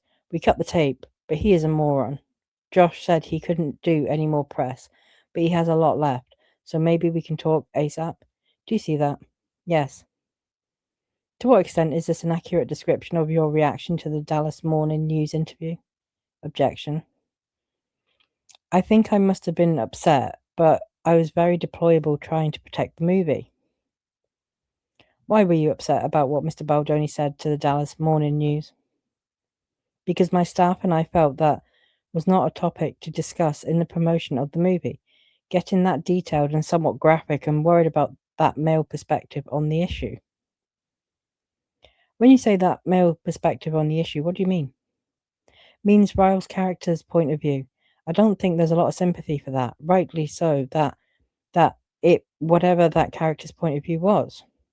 And that's certainly not something that would help in promoting the movie. Did you tell that to Mr. Baldoni? I'm sure I made clear to my people who were communicating with him. Okay, I want to hand you Exhibit 28. And then we go to a different page. So he's answering a question, partway through answering a question. You know, I didn't have it as a fact. The fact that I was hearing it from multiple people that I worked with was concerning, so I forwarded it to them. And you said Miss Sloane is Ms. Lively's publicist, right? Yes. Do you understand that Miss Sloane had been working to prevent any stories about what happened on the set from being made public? Objection. Yes. How did you understand that? She told me. What did she tell you? Just that she was getting a lot of incoming calls about stories of problems on the set, and she was trying to kill them. Are you kidding me? That's not what the messages proved she was doing. And what was your reaction to Miss Sloane telling you that she was trying to kill stories about what happened on set? I don't remember what my reaction was, but I'm sure it was gratitude. Why gratitude? Because those stories could damage the performance of the film. Could they damage Miss Lively as well? Yes. Did they? Objection. Did those specific or eventually the whole thing? The whole thing. Objection. Yes, I assume. I know how upset she was and how she felt that her reputation was hurt, and there was a tidal wave of online hatred towards her that I don't think I ever seen to such a degree. Can you describe the wave of online hatred towards her that you saw? There's a lot of stories about negative stories of all types and kinds and shades about her for many months. From when did those begin? Objection. I don't know, but it was pretty close to the opening of the film. Okay, I want to hand you Exhibit 31. Do you have that in front of you? Yes. If you turn the page, it's an email from Mr. Heath. Uh-huh. You're on this email, right? Uh-huh. Do you recognize it? Yes. What is this? Response to the article I sent Jamie. Okay. And he writes, I'd like us to take a look at that. Even in the midst of feuding, how many people are pointing out that the DV is being glossed over, and that Justin is essentially the only one appreciating the subject matter, whilst others may not be giving it the proper respect it deserves. Do you see that? Yes. Do you recall your reaction to this email? Yes. What was your reaction to this email? My reaction was I didn't recall them having those concerns earlier for months and months during the campaign, and it seemed like at opening those concerns started happening, and there were stories started breaking. I don't know the order, but I thought that, one, it was incredibly unfair to the campaign, and two, it would materially hurt the film. So did Mr. Heath come out and strike that? if we can turn to the first page, you respond by saying ignore in all capital letters, right? The first page of this? Well, we can state Miss Han writes, who is Miss Han? She ran publicity for Sony. Okay, and she writes, and we go to a different page. Was Sony tracking the online reaction to stories about Miss Lively? Yes. Okay, I've handed you Exhibit 33. Do you see that? Yep, yes. What is this email? It's social and press response to the cast controversy with It Ends With Us. Okay, and is this type of document that you would receive in the ordinary course of your business at Sony? Yes. Can you describe the contents? Like, what does this type of email track? Social sentiment. And who is doing the tracking? We have monitoring services, and it scours social media to look at individual posts. So, would you rely on the data in this? Yes. Email? Yes. Okay. And if you can look at the first sentence the second, okay. In the second paragraph, it says, very little of this seemed to impact people's interest in seeing the movie. However, much of the online response was more supportive of Justin, 89%. Do you see that? Yes. Did that surprise you? I don't recall, but at that point, that was, 6 days after release, 4 days after release? We released on the 9th. Yep. Yeah, so with where all the stories were breaking, I wasn't that surprised. You were not that surprised? Why not? Because I believe at this point there was a deluge of negative stories about Blake. And if you go down to the social response, it says neutral, 7%, pro Blake, 4%, pro Justin, 89%. Do you see that? Yes. How did those numbers compare to the numbers that you were seeing in July that we discussed? Objection.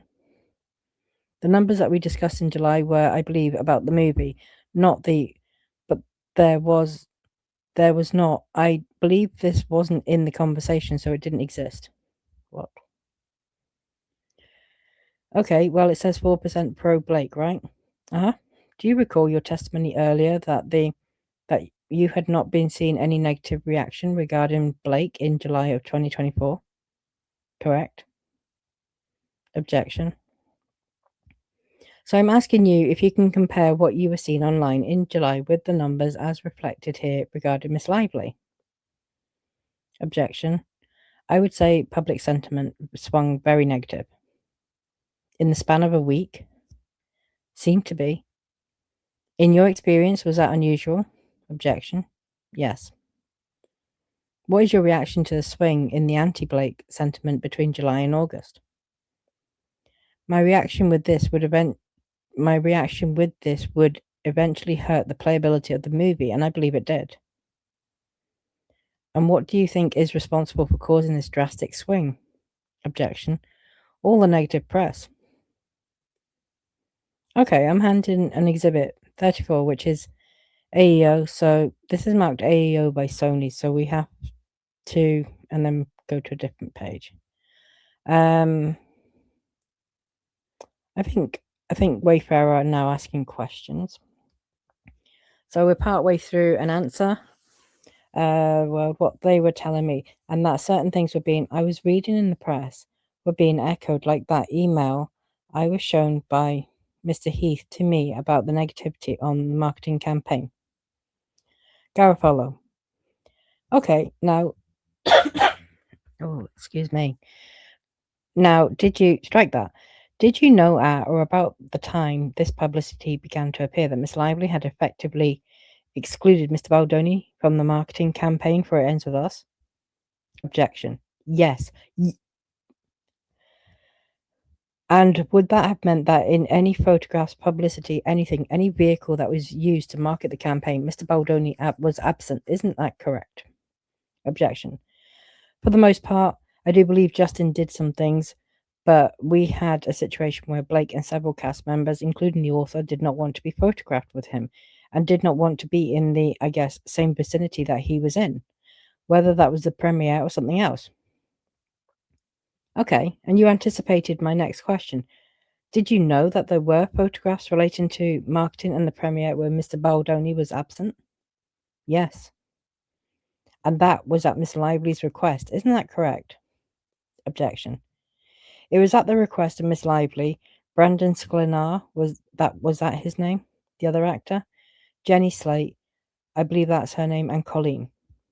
Okay, so now we know the four.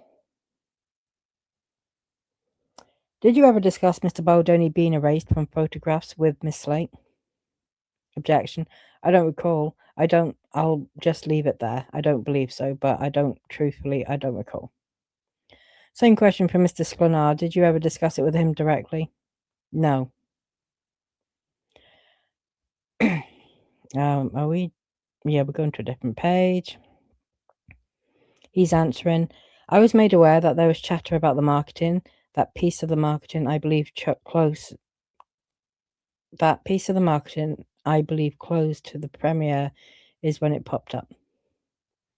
Do you remember that some of the public criticisms of Miss Lively's marketing efforts were? Oh, do you remember what some of the public criticisms of Miss Lively's marketing efforts were? Objection. Yes, that it wasn't dealing hard enough with the direct idea of the abuse in the film, and that it was very flowery, I think. But the whole way through the campaign, we didn't hear that. Actually, we heard the opposite. The campaign is working so well because of everything we're doing. And Blake had always said, which I thought was smart, it's actually what we learned in the research. It's what Colleen said. Colleen has no fucking idea about how to market this book either, because she had a shit show when she tried. Oh, it's what the fans want, which is Lily isn't defined by being abused. Do you know, as someone who's been through domestic abuse, it really pisses me off that they keep saying, well, we're not going to tell you a story because we don't want you to be defined by it. The purpose of Justin Baldoni option in this book was to deal with the sensitive subject of domestic violence and tell the story. Not focus on expensive Louboutin boots or owning a flower shop. It was about the fact that she had, she was in an abusive relationship. That was kind of important. And I'm getting so annoyed that not just Blake Lively, but Sony have dumbed it down so much. And like, oh, no, we're not going to let it define you. Telling the story was important. Erasing it because you think someone doesn't want to be defined by it. Women who have been through abusive relationships have a story to tell. No one sits there and go, well, I'm not going to say anything because it will define me. That's just stupid. And of course, down to men like, Whitmore, like Greenstein, to sit there and go, yeah, we're not going to do that. Because to them, the money was more important. Oh, well, what's going to make us more money on the film? Profits were prioritized. It's disgusting.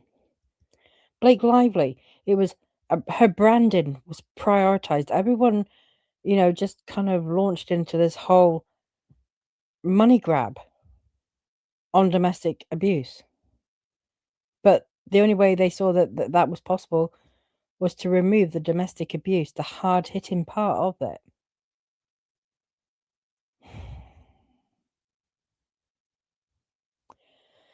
That she was abused, yes, but she's also a strong woman. Most women who are abused are actually strong women. Like, it's such a misconception to remotely suggest that the vast majority of women in abusive relationships, past, present, or future, are not absolutely strong women.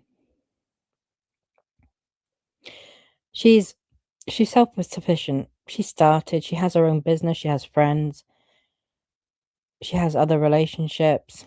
It was like, not let that define her completely. And that's kind of what with the campaign was trying to do. Garofalo, your marketing people made a decision that it was better to promote the movie, market the movie by downplaying the sexual abuse and playing up Lily Bloom's character strengths. Is that the correct statement? Thank you. That's exactly it. Ellen Garofalo, what a queen. She's just summed up exactly what I've said, but these idiots are coming across as by saying that, well, we marketed it like this. He says no, but that's exactly what I heard it too. That's what I read. Okay. He says, I don't think that's correct. She says, tell me what the marketing team at Sony conceived or was recommending as a marketing strategy. It was showing all aspects that, and I want to be very clear, not hiding or shying away from the abuse, as I said, in all materials, that was front and center. No, it wasn't. But if you made everything just about that, it would not have opened as big as it did and got enough excitement for people to see other aspects of this woman's life. And you told us you relied on your marketing people, correct? Yes. Okay. Yeah, it continues. Now, how long have you been involved in marketing of motion pictures? 25 years. Have you ever known the marketing to go astray and effectively tank a release? My marketing department? In general. A studio's marketing department, that's actually marketing a movie. Yeah. Make bad decisions. Make a bad strategy call. It happens, doesn't it? Well, you said intentionally tank. No, she didn't. She said effectively tank. Oh, I did not. If I did, I didn't mean to. Oh, okay. Sorry, can you rephrase? Yeah. Sometimes the decisions by marketing departments are wrong and have a negative effect on the product. Is that your experience? Objection. It could happen. It does happen, doesn't it? Yeah, it's happened. I can name a few. Let's hear. What do you got? I'm not going to criticize. Oh, I wanted her to. Oh, she does go into. Okay, sorry. Okay. So where you're at, and then he pipes up and says, "But can I say one thing to add to that? You may. I would just say that in terms of marketing on this film, and I don't want this to come off as proprietary or defensive, but I would say this movie opening at 50 million is one of the greatest marketing triumphs in the history of marketing.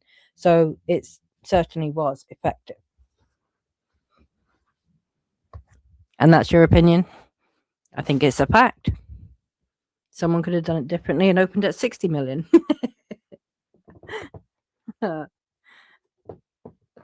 And that's a fair point. Like, just because they had a great opening weekend does not mean they couldn't have had a better opening weekend, you know? Right. Oh, he then responds, really? And she's like, isn't that possible? And he says, no. How is it not? What do you mean, no, it's not possible? Not possible. Not possible. Okay. At or about the time of the release, were you aware that there was a public criticism of Miss Lively promoting her personal brands, personal products in the course of her marketing? It ends with us. Objection. I was made aware when she launched her, forgot what it was. It was some kind of company, maybe a beauty line, something like that. At a certain point when that was launched, I think it was maybe a few weeks out from release or 6 weeks. I don't remember the exact time, but I do remember there was negative chatter. Because it was incorporated into the marketing of the film, It Ends With Us, correct? It wasn't incorporated into it. It was launched in the same timeline. Okay, what about, are you aware that Miss Lively has some kind of alcohol business called Betty Buzz? Is that the thing? I don't know. Were you aware of public criticism that Miss Lively was attempting to market her brand, Betty Buzz, in connection with It Ends With Us, which has a domestic violence theme? Gabernsky, no, I'm not aware. What? How can you not be aware? He said earlier that Sony approved the marketing of pop-ups, which included sipping Betty Buzz. How could you have not known that was Lively's brand and it was alcoholic? Oh my God, that's wild. Garofalo, but you didn't know that it didn't happen. And then it goes to a different page, so we don't get that. Okay. We're kind of starting off with Gabensky objecting. Deponent says yes. I'm not sure what to. Garofalo, what film was that? I've got to really think about that. I know I've been involved in situations like that. It's happened over the years. It's not incredibly frequent, but it has been known to happen, yes. It is rare, is it not? Objection.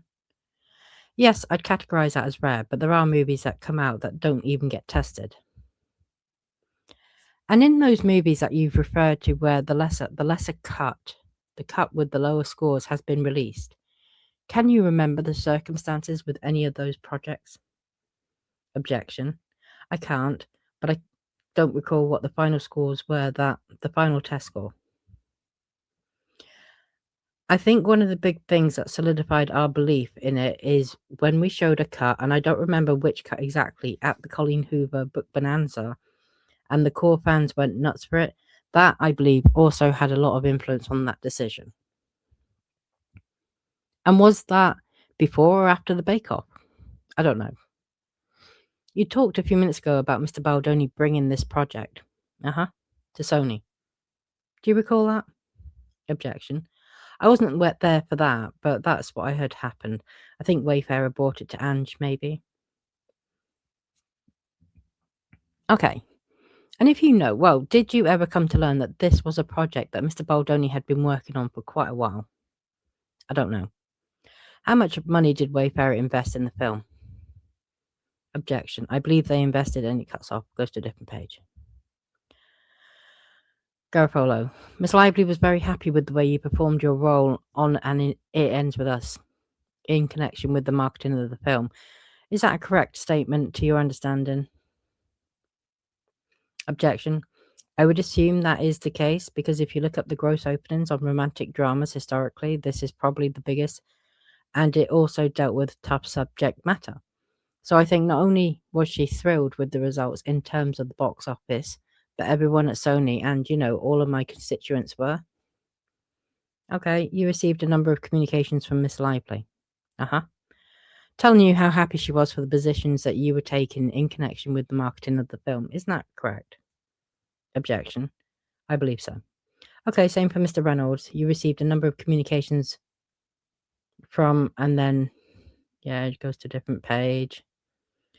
She's partway through asking a question, how the premiere would be handled with respect to Mr. Baldoni. Do you recall that? Objection, yes. And what do you recall of those demands by Miss Lively? She didn't want to be on the red carpet with him. She didn't want to be in photographs with him. She didn't want to be seated near him. It went further than that, didn't it? Objection. That's what I remember. And who made the decision to cave into those demands? Objection. We all talked as a company. Tom, me, Publicity. There was a group of us. And the decision to give Miss Lively what she wanted in connection with the premiere was made for the benefit of the film. Would that be a correct statement?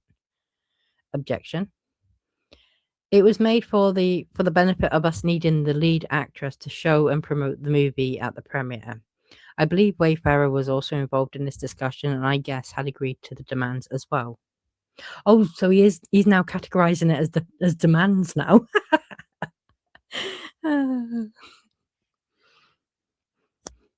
Okay, Garofalo. Because Miss Lively was threatening not to attend the premiere unless her demands were met, isn't that correct? Gabensky objects. I don't know how it was communicated with Wayfarer. Do you know how it was communicated to Sony? Yes. And is it correct that Miss Lively was indicating to Sony that she might not show up at the premiere if her demands were not met with respect to Mr. Baldoni? Yes. Oh, Ellen, you absolute legend. Gabensky objects. It was a bit redundant now. Garofalo. What kind of effect in your based on, and then it jumps to a different page very briefly. An exhibit is marked Exhibit 40. Garofalo, I'm sorry. Appeared to be text messages between you and Jason Groff on August 7th, 2024. Who is Mr. Groff? Runs the EPK. What is that? Electronic press kit. Sorry, it's the people in charge of filming everything that goes on at the premiere and packaging it and putting it out to try to get eyeballs. Thank you. And so on the second page of the document, Mr. Groff says, "Hey Josh, at the premiere, you told the team not to include Justin in the premiere sizzle. Danielle wanted me to double check since the conversation about him not being involved was getting louder and louder." Oh, hold on. I need to just, right. So yeah, so it's a different page we're moving to. He's answering to something again. And does that text from Miss Giannetti refresh your recollection? A little bit. So yeah, so this is the mix. Can I finish? Oh, sorry. Thank you.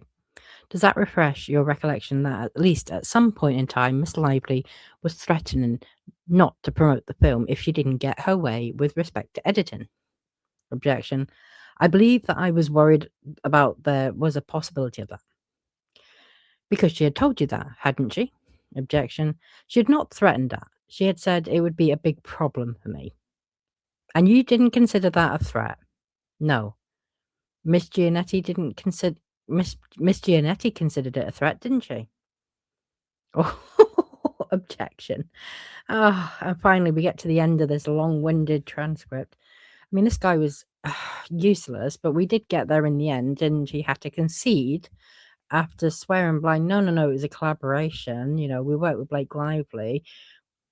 He had to concede that actually, yeah, a lot of what happened and went down was because she was threatening. So there we go. I hope you guys enjoyed that. I think that is now officially all of the deposition transcripts caught up with. So I will move on to other communications.